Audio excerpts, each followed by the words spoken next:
Okay, Assalamu alaikum everyone. You're all welcome to this session. And finally, we've got the permission to start. So I'm very glad that you are taking a keen part in this session. And I'm sure that I'll feel enriched with the knowledge while listening to your feedback. And I think we shall start. So as the title says, it's about assessment and testing, and we all are almost sure that assessment and testing in particular is such a contentious area due to its complex and uneasy process from crafting to designing, from writing items to making sure how our items. Thank you, Ustad Asya. You have just started now, right? Am I right? Yes, Oh, yes, Ms. thank Fatma. you very much. Thank you. And the session is being recorded. Thank you very much. Thank you. Thank you very much. Thank you. So, welcome once again to all the newcomers. And yes, as we've been saying, assessment is such a contentious area due to its different purposes, objectives, the way in which it's designed and crafted, and making sure how objective we are throughout the different process. I know it's uneasy, but we're all in the same boat. And I hope that throughout the flow of the session, we get out with some tips that will help us practically sail throughout these uneasy seas. So throughout the session, we'll be going very quickly about what is a test in the literature. We'll be revisiting 5 main principles of language assessment. We will be discussing a number of issues in assessment and testing in particular in blended education. And finally, I'll give you one practice that I've been using in order to navigate this uneasy terrain. So first thing first, researchers have left no room for us but to be guided what the term assessment means and what is a test in particular. And we all know that tests fall under the umbrella of assessment, and they are indispensable part of the whole learning and teaching process. And if we are going to be finding a conclusive features of tests, we can say they are supposed to be systematic. They are for the purpose of measuring a particular sample of behavior, and it is supposed to be performed in a uniform manner. Now, very quickly, and based on Brown's 2004 findings and textbook, which he has basically published in 2004, I've picked the 5 main principles of language assessment, since we are all about ELT and language teaching and learning. Number 1 is practicality, and that refers to how easy is to do that task, how easy to undergo that task. Is it that test, sorry, is it easy to be administered, easy to be corrected, so on and so forth. Reliability is a very lavish terminology that is widely used among teachers, researchers, assessment specialists, and how sophisticated it is, it doesn't mean that we normal English language school teachers cannot attain it or even reach it. But its complexity, I think, is coming from its diverse dimension. Now, diverse dimensions, I'll be mentioning very quickly. What does it mean? It means how consistent a test can give a test taker, how consistent that test can give a person a score. Test reliability, based on student-related reliability, is basically how well a student can do if that student is on a good mood, and how well that student will do if that student in a very bad day, how similar or different the score the student will get out of the same test, the similar the achievement or the merit a student can obtain, the better student reliability we can infer. Inter-rater reliability, it refers to the extent to which two or more test correctors can give the same test paper a score. So it basically refers how possibly these scorers would give similar score or different basically based on the presence or absence of clear correcting criteria, based on the lack of attention or possibly intentions or perceived biases to a good or bad student, or even student reputation. In contrast, intra-rater reliability is how consistent a single test corrector would give to a single paper if that teacher is correcting the entire school, entire test papers at the same time. Would the teacher correct in a similar way? What about a single paper to be corrected by one scorer? Will that teacher give a similar or different score in different days, in different moods, in different physical wellness? That is a very important issue. Test administration reliability basically refers to the physical environment, the different factors that could intervene into the whole process of test taking. Like, for example, if it is timed test or it is a speed test, if it is untimed test, how about its layout that has to do with test reliability. The test reliability is very important as it refers to the test length, how is it worded, how long will it take, how ambiguous. What is the purpose of the teacher? Is to ask a question or to fool the students by making them lost? A very important question to be asked.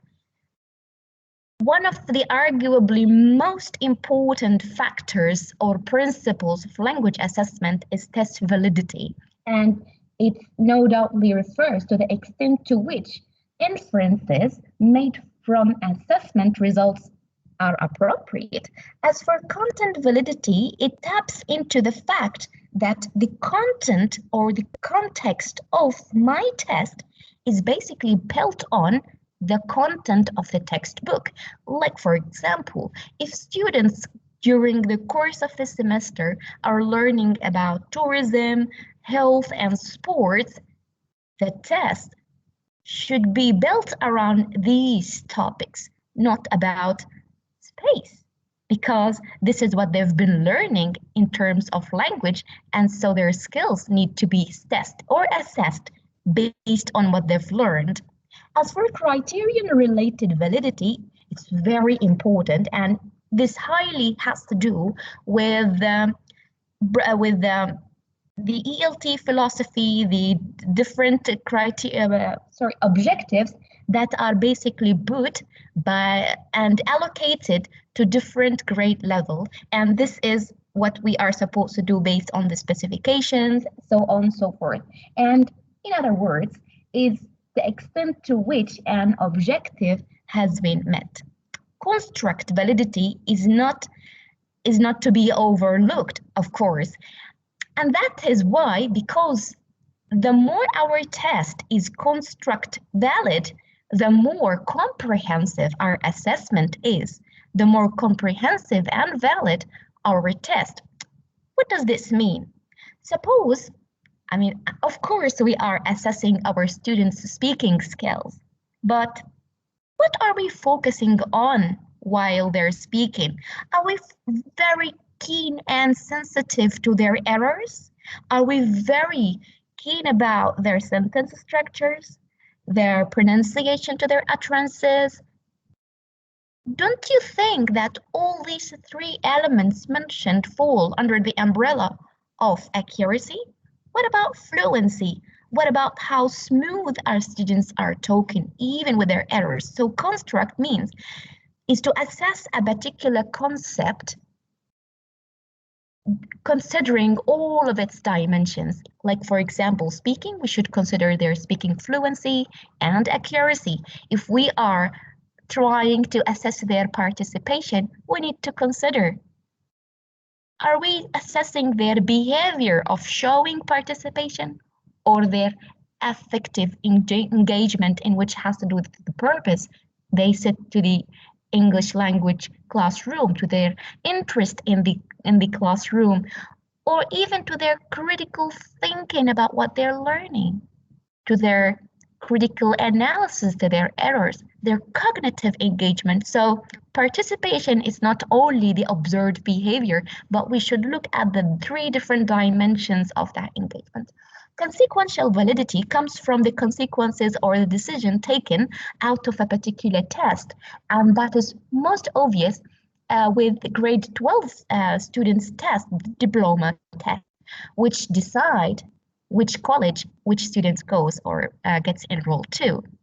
So how trustworthy my test is to take a particular action or a consequence out of it. Moving to the last dimension of validity, which is face validity, it has to do with the format. Are the students familiar with the tasks that are supposed to do? Is it clear? Is it doable? Is it reasonably challenging? Face validity is the thing that is the validity that we can understand out of the overall look or the physical look of the exam sheet. And it can refer to the degree to which a test looks right. It appears to test what it proclaims to test. If we are testing reading, then the questions and the items need to be testing the reading skill. Moving to the other principles, before the last is authenticity, and it basically refers to the correspondence of the characteristics of a given language test task to the features of the target language. In other words, the extent to which we are testing our students' ability to undergo natural everyday life tasks that a native speaker undergoes. In other words, we are the extent to which we are training our students to be proficient and independent language users, not skillful test taker. So are the tasks that I have chosen or designed are natural as possible, like filling in tasks, filling in a form, for example, or booking in a hotel, or asking some questions in the airport. And we need to be very careful with authenticity, as it has two sides, especially that we are more communicative language approach in Oman.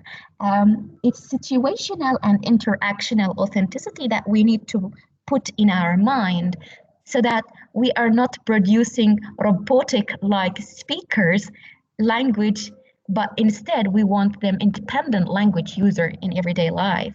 The items or the test tasks are contextualized, meaningful, not isolated, and the real world task, it's what we have been referring to. The last but not the least is the washback effect that my test is putting on my teaching, my instruction, and on my students' learning.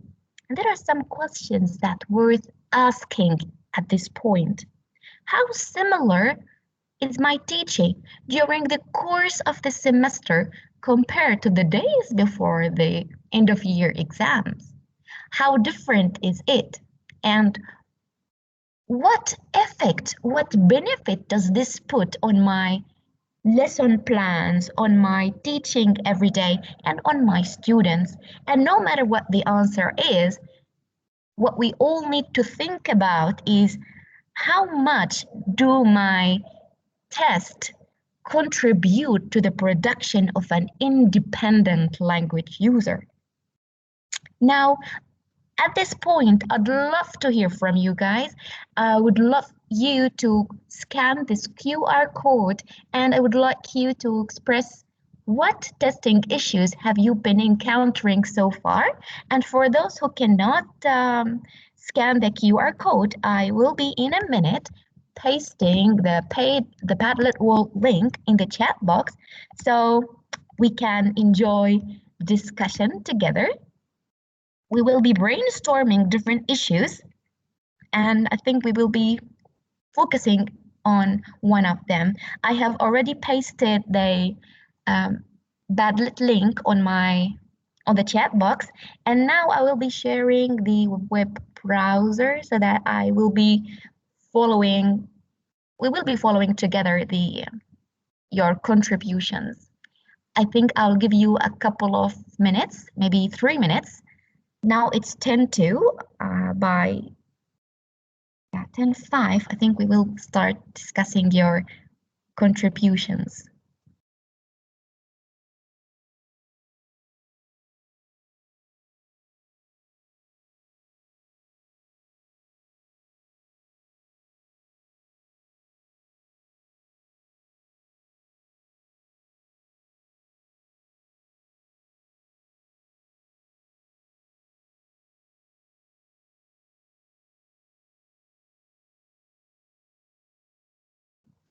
I'm still waiting for new contributions so that we can discuss more issues, perhaps. I think 1 minute has passed, waiting for 2 more minutes.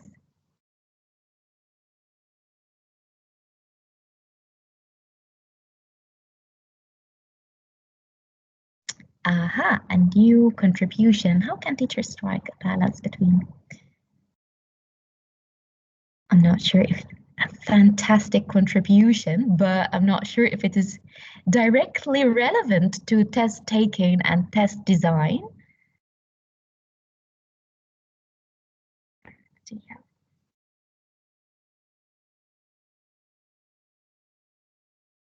It would be fantastic if you please write your name on top of the comment so that we can refer to you directly. 2 minutes are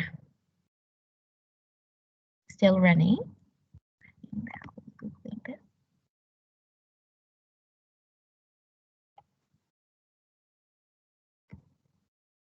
Repeating test again for the students, that's right. Interesting. Cheating. Okay.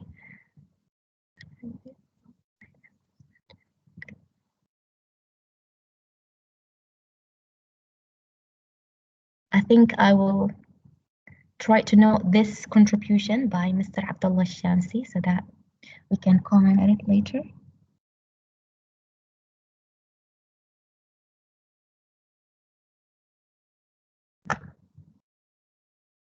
One minute is left for your valuable contributions. Stunning so far.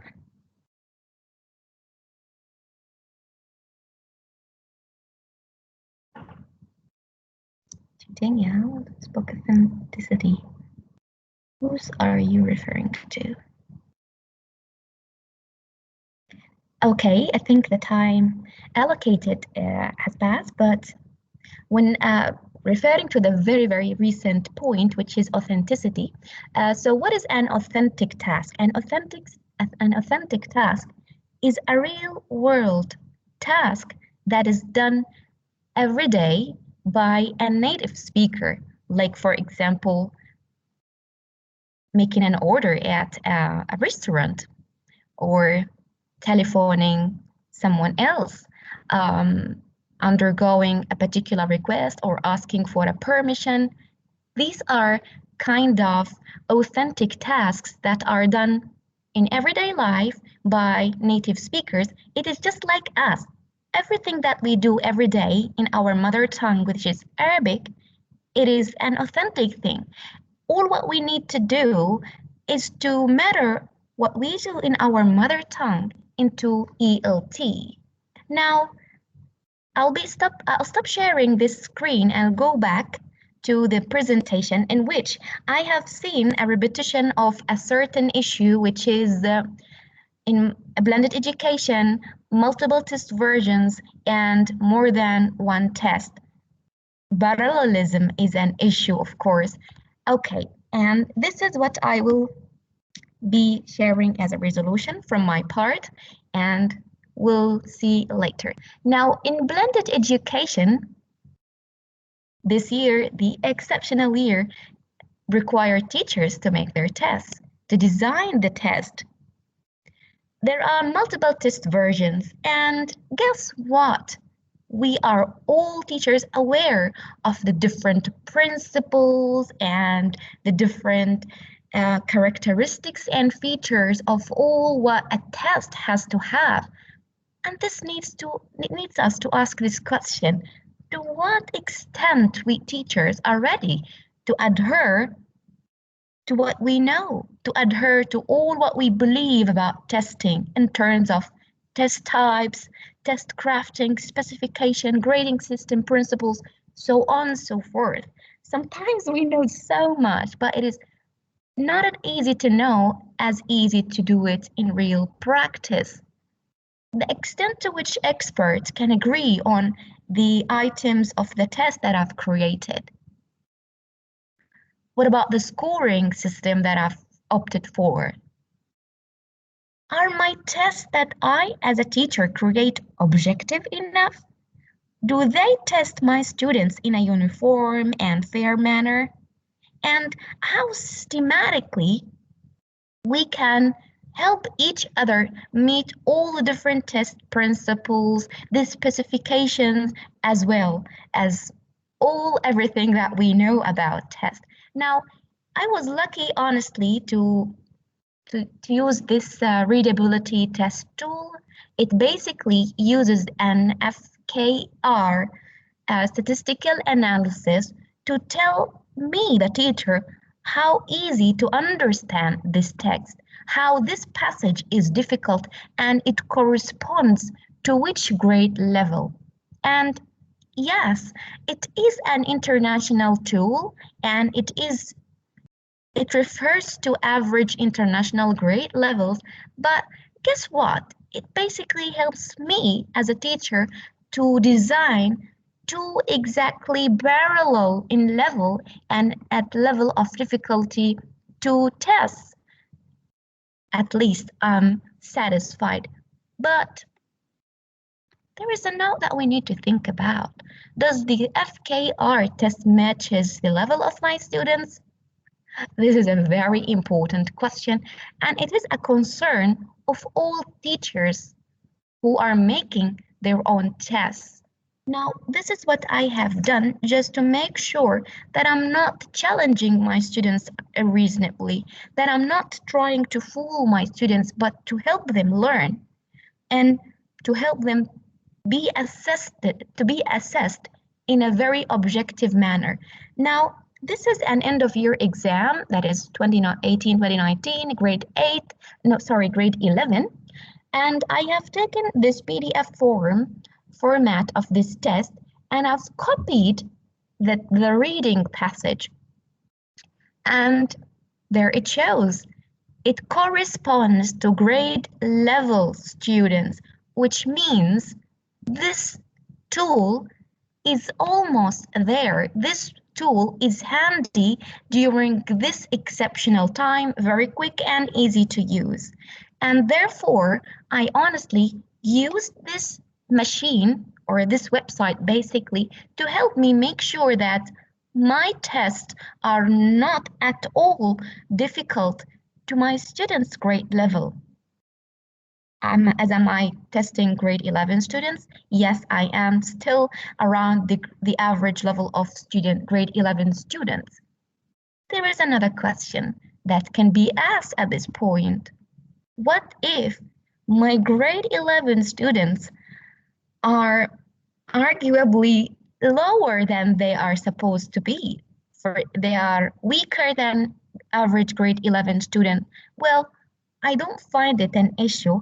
I personally start a task from scratch and start typing For example, a vocabulary, a grammar and vocabulary test task. And I've started writing this passage using the theme chosen, and I measured its level. Sometimes my students are weaker than this level, so I try to control how difficult or easy this passage or this test task by controlling the sentence structure. And for example, should I use a simple sentence structure, subject, verb, object, or a compound sentence structure, or a complex sentence structure, or compound complex sentence structure, basically controlling the mechanics. At other times, I would start from a copied text from the internet at a very easy level, for example, grade 6. And then I try to use the same strategy to control the ease and difficulty of the test task. Now, I have used this tool in grammar tests, in listening scripts tasks, in reading tests, as well as others. And I will also share the readability test tool on the chat box so that all of you can access it. And I will go back right now to the website. I need just a couple of seconds to share yes, I've already shared the tool link on the chat box. Now, I've used it in the different language skills that I opt for assessing my students. Can there be any more ideas? No doubt. Is this the only tool that I can use?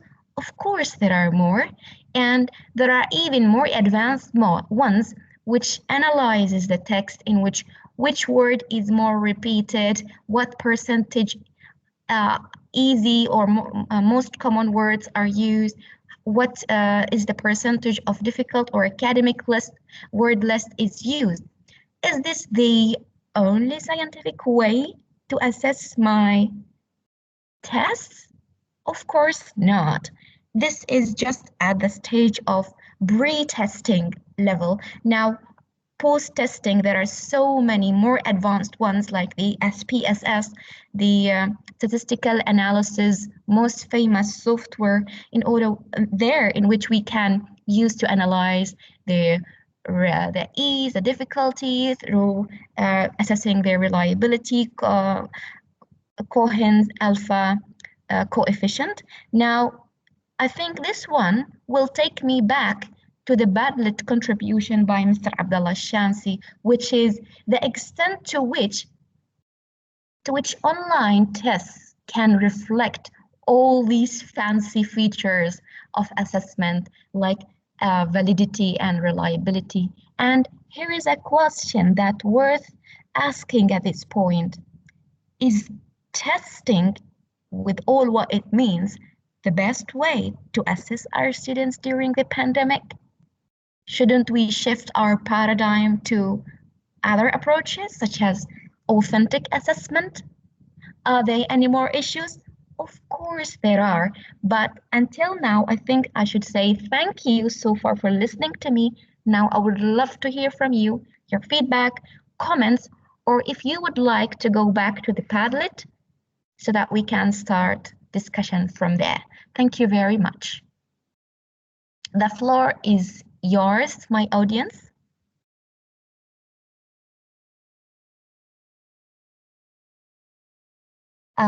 There is a question. I think there is a question by Mr. Al-Muta'ani, which is in the chat box, which says, why is the focus on authenticity of native speakers? Aren't the needs of our students different from native speakers' needs? Well, at the first step, we are learning a language that we are foreign to, which means that we are learning their language. This is to be considered as a first step. Another thing is that I think we will not reach a proficiency level in which we can be proficient and independent language users unless we learn how others use it. In other way, I think we are seeing this. We are teaching our students English language during school days and during maybe their college and university. For what purposes?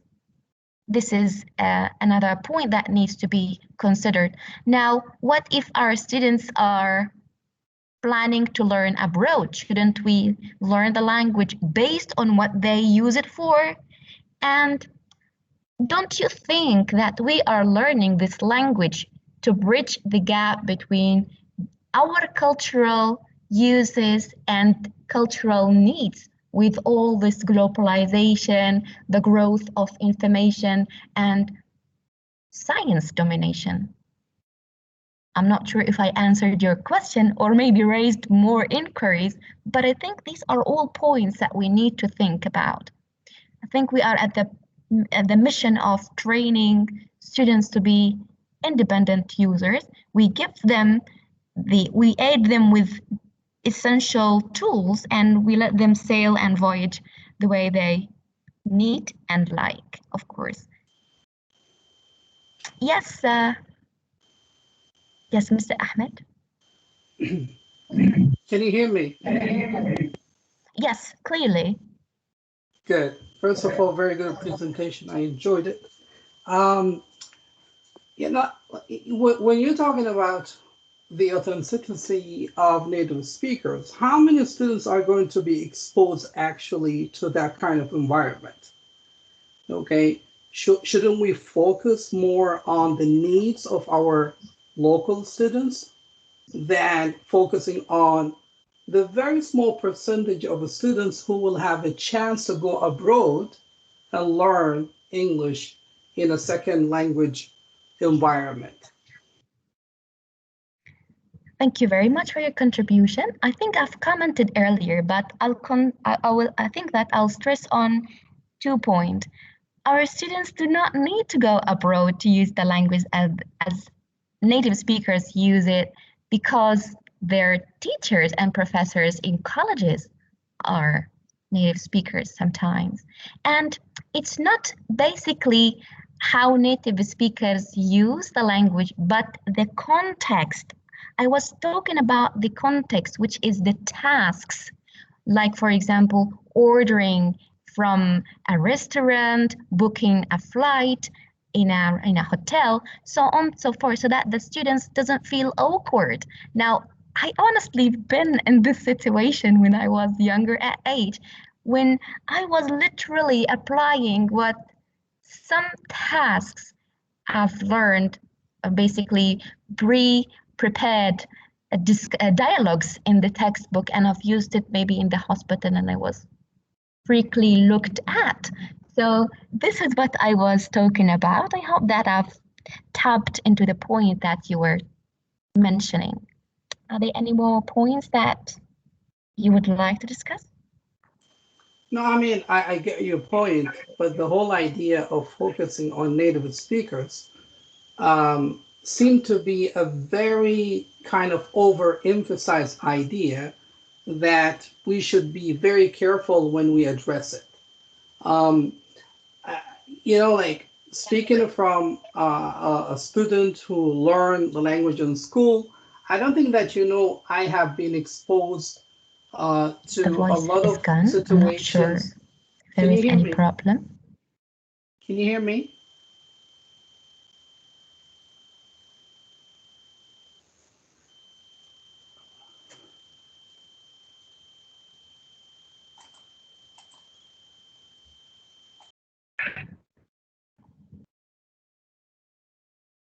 I think I was kicked out of the meeting, maybe because of the network, but thank you very much for your contribution.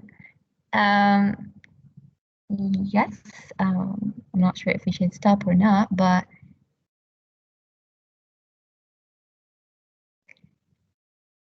or would you like to go to the Padlet wall so that we can enrich the discussion even more? Thank you very much. Okay, I think I'll share it so that we can maybe find something to discuss even more. Is there any speaker? Yes?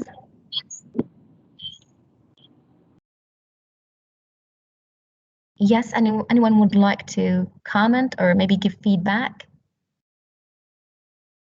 شوف كيف الاكسنت مالها يعني اللغه مالها قويه ما شاء الله. Thank you very much. Well, thank you very much, Ms. Shamma, for presenting your paper. We have really got benefits from it.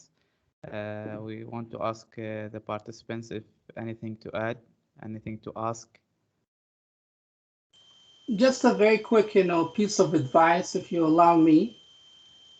Yeah, sure. I think we should not bought into the idea of meeting the requirements of native speakers.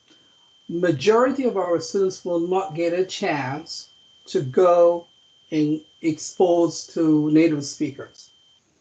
Okay, we need to focus on the local needs more than native speakers' needs. But I see the point that we need to learn about different situations, what kind of language use, and so on. That's a different kind of authenticity. But if we try to focus more on the authenticity of native speakers, then we will miss a lot.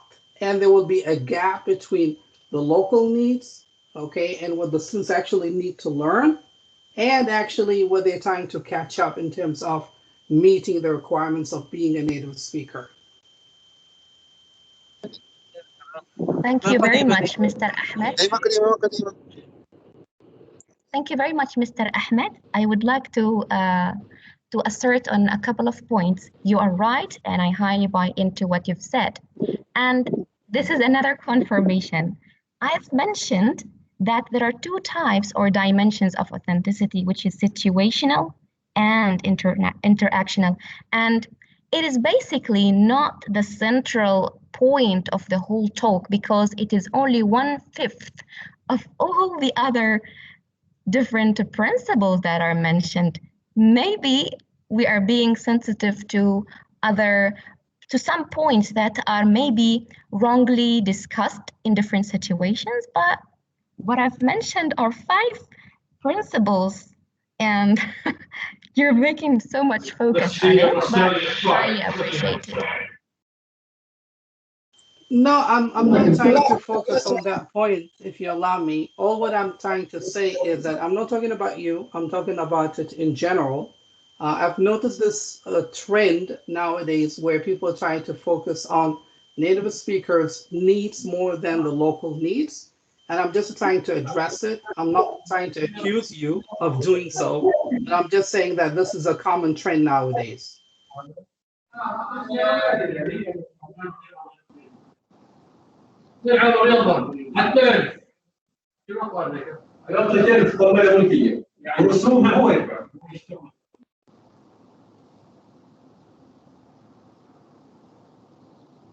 Welcome, Mr. Abdullah. Please go ahead. Yeah, Ms. Shaima, thank you very much.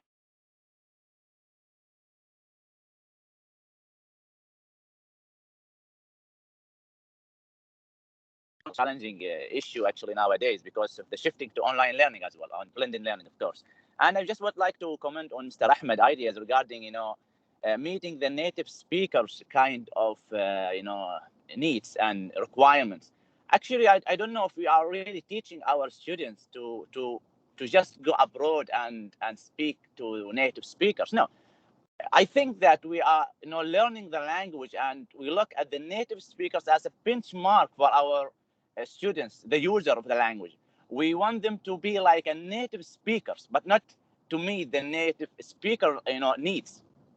The idea is, how can you decide that you are really learning and you are really a professional user of the language, unless you can communicate with others, users, but not necessarily like the native speaker of the language. And believe me, we are not teaching our students just to meet the requirements of the native speakers. This is not our issue.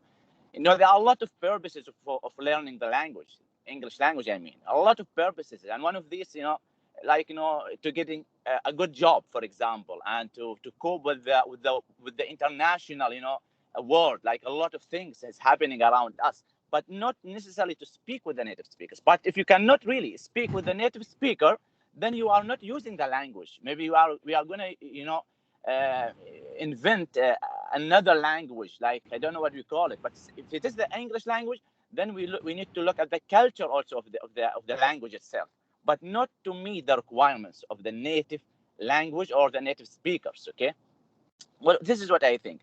And yeah, authenticity is very important, but again, I guess really very, you know, maybe people are trying to I don't know, but there may be a kind of misconception regarding we are teaching just to speak to the native speaker. No, because we have a lot of people, you know, around us, not necessarily native speaker of the language, but they teach the language even, I would say, better than this word native.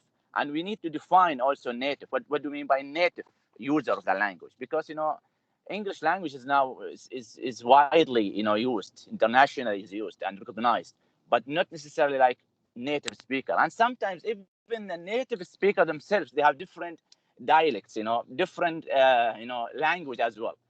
But again, we don't want to misunderstand the idea of native speaker. They are not there. You know, we don't look at their requirements, but we are trying to you know, to come close to be like a native speaker of the language. Which I mean by the native speaker, like to be like, you know, to speak the language correctly and professionally. This is the idea. And thank you for your, you know, for your contribution. And I really would like to thank Ms. Shemma for this, you know, insightful presentation. Thank you very much. Thank you very much, Mr. Abdullah. Very worthy contribution, and it basically stresses on what we've been discussing, of course. And I do believe that this kind of session, these kinds of meetings, do help us enrich each other points of view, maybe step away from our biases and preconceptions. Thank you very much.